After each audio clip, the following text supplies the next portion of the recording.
Olá, crianças, tudo bem? Aqui é a tia Lene. Hoje nós vamos continuar a nossa história sobre Moisés. Na aula passada, nós vimos que finalmente o povo de Israel saiu do Egito. E isso só aconteceu depois que o Senhor enviou a última e mais terrível praga, a morte dos primogênitos. Primogênitos significa os primeiros filhos.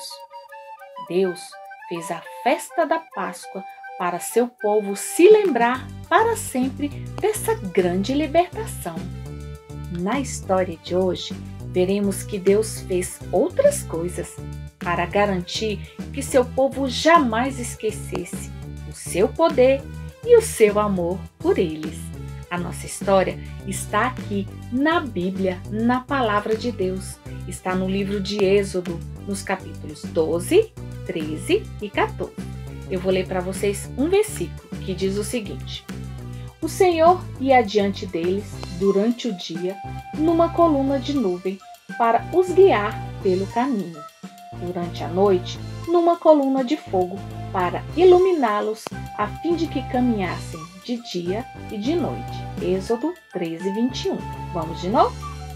O Senhor ia adiante deles durante o dia numa coluna de nuvem para os guiar pelo caminho.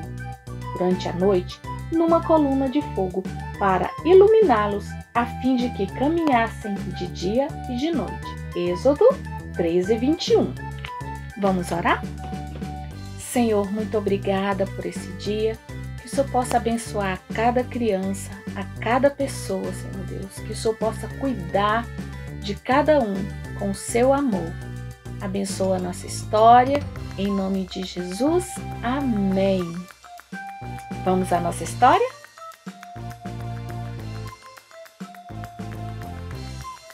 O Senhor tornou o mês em que o povo saiu do Egito o primeiro do ano, o mais importante também. E ele chamou de mês de Abibe. Deus criou um feriado no dia 14 desse mês, que se chamava a Festa dos Pães Sem Fermento. Você sabe o que é fermento? Fermento é um pozinho usado para fazer pães.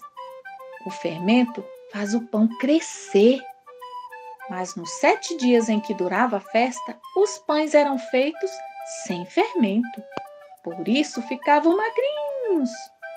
Ninguém podia comer e nem ter fermento em casa.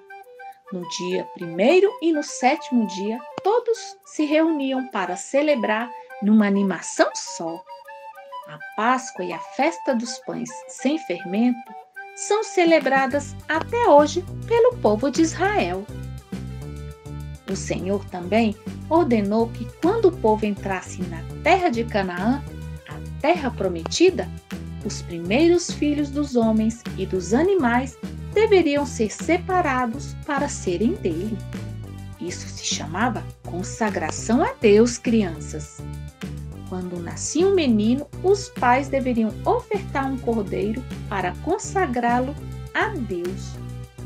Deus fez isso para todos se lembrarem que quando o faraó recusou-se a deixar o povo sair, ele feriu todos os primeiros filhos do Egito, os primogênitos, tanto dos homens quanto dos animais. A Páscoa, a festa dos pães sem fermento e a consagração dos primeiros filhos são sinais, são símbolos que ajudam o povo a guardar na memória e lembrar para sempre que o Senhor os tirou da escravidão do Egito, com sua forte mão e com grandes demonstrações de poder.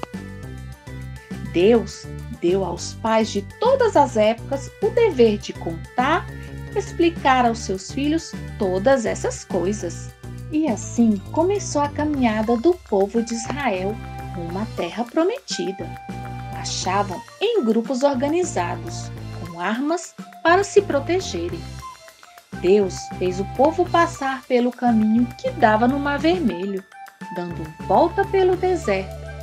Esse caminho era mais longo, mas Deus fez isso para evitar que o povo passasse na terra dos filisteus, onde tinha guerra.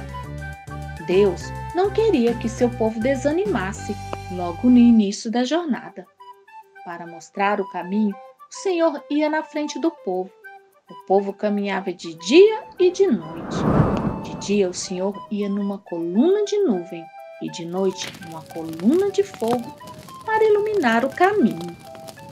E o povo chegou à entrada do deserto, onde acampou para descansar.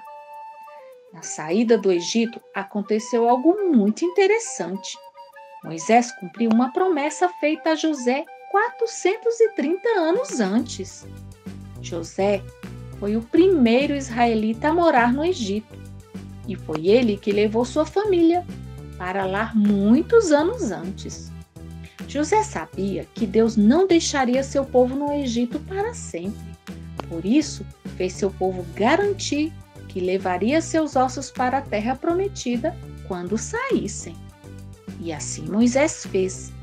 Que grande fé José demonstrou nos propósitos de Deus, né, crianças? Você conhece as histórias dos grandes feitos de Deus na vida da sua família? Peça ao papai, à mamãe para lhe contar as histórias que mostram o poder e o amor de Deus por vocês. E que tal vocês fazerem algo para marcar essas histórias, para que nunca esqueçam, mas sempre se lembrem disso? Vamos orar? Senhor, muito obrigada por tudo que o Senhor fez e faz por nós. Nos ajude a lembrar e nunca esquecer de todas as bênçãos que o Senhor nos dá todos os dias. Em nome de Jesus, amém!